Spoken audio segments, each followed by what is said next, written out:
এই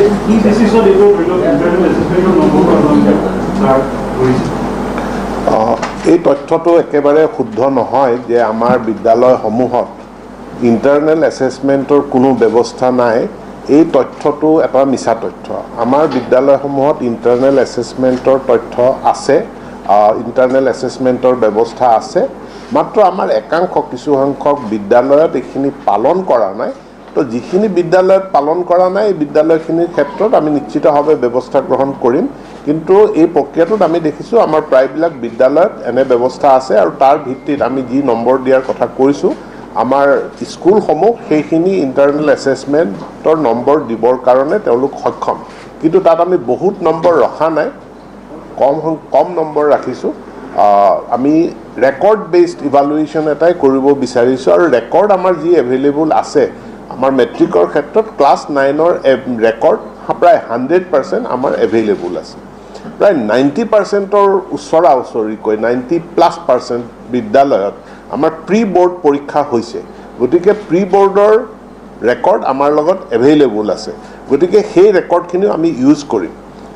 যিখিনি বিদ্যালয়ৰ ক্ষেত্ৰত এই প্ৰি বৰ্ড এক্সামিনেশ্যনৰ ৰেকৰ্ড নাই তেওঁলোকৰ ক্ষেত্ৰত আমি এটা বিকল্প ব্যৱস্থা গ্ৰহণ কৰিছোঁ যে তেওঁলোকৰ ক্ষেত্ৰত আমি ক্লাছ 9ৰ মাৰ্কছটোকে আমি বেছ কৰিম আৰু সেইটোত তাৰ পৰা আমি 70% মাৰ্কছ তাৰ পৰা ল'ব আৰু 30% আমি স্কুলখনক দায়িত্ব দিছোঁ। আৰু স্কুলখনে সেইটো তেওঁলোকৰ তাত যিখিনি ৰেকৰ্ড আছে, এটেণ্ডেঞ্চ আছে, ক্লাছ টেষ্ট আছে, যিখিনি ৰেকৰ্ড আছে তাৰ ওপৰত ভিত্তি কৰি তেওঁলোকে নম্বৰটো দিব।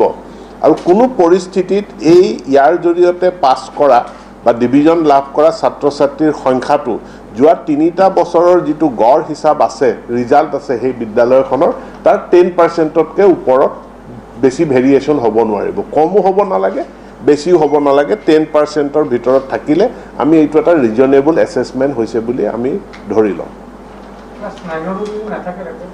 কিয় নাথাকে? ক্লাছ 9ত ৰেকৰ্ড নথকাকৈ 10ত ক'ৰ পৰা আহিব? 10ততো আহিবই নোৱাৰে। তেতিয়াহ'লে সেইটো এটা বেলেগ কেছ হৈ যাব। ক্লাছ 9ৰ যদি ৰেকৰ্ড নাই, ক্লাছ 9ৰ ৰেকৰ্ড নোহোৱাকৈ কোনো ছাত্ৰ ছাত্ৰী নাই। 9ৰ ৰেকৰ্ড আমাৰ এভেইলেবল আছে। এতিয়া এই দুয়োটা ফৰ্মুলা ইয়াতো যদি আপুনি খুব সহজভাৱে বুজিব বিচাৰে হায়াৰ ছেকেণ্ডেৰীৰ ক্ষেত্ৰত যে প্ৰেক্টিকেল থকা ছাবজেক্টখিনিৰ কাৰণে এটা ইভালুৱেশ্যন ছিষ্টেম আৰু প্ৰেক্টিকেল নথকা ছাবজেক্টখিনিৰ কাৰণে এটা বেলেগ ইভালুৱেশ্যন ছিষ্টেম। য'ত প্ৰেক্টিকেল আছে, প্ৰেক্টিকেল পৰীক্ষা 30 মাৰ্কছৰ প্ৰেক্টিকেল হৈছে, তো সেই তাৰ পৰা আমি তেওঁ কি পাইছে সেইটো ইভালুৱেশ্যন, সেইটো কাউন্সিলৰ লগত সেই তথ্যখিনি আছে।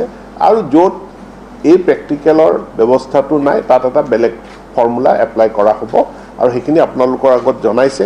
আৰু এই relevant portion of the report এইখিনি আজি অলপ কেইটামান মুহূৰ্তৰ পাছত এইখিনি ৱেবছাইটত সকলোৰে কাৰণে এভেইলেবল হৈ যাব।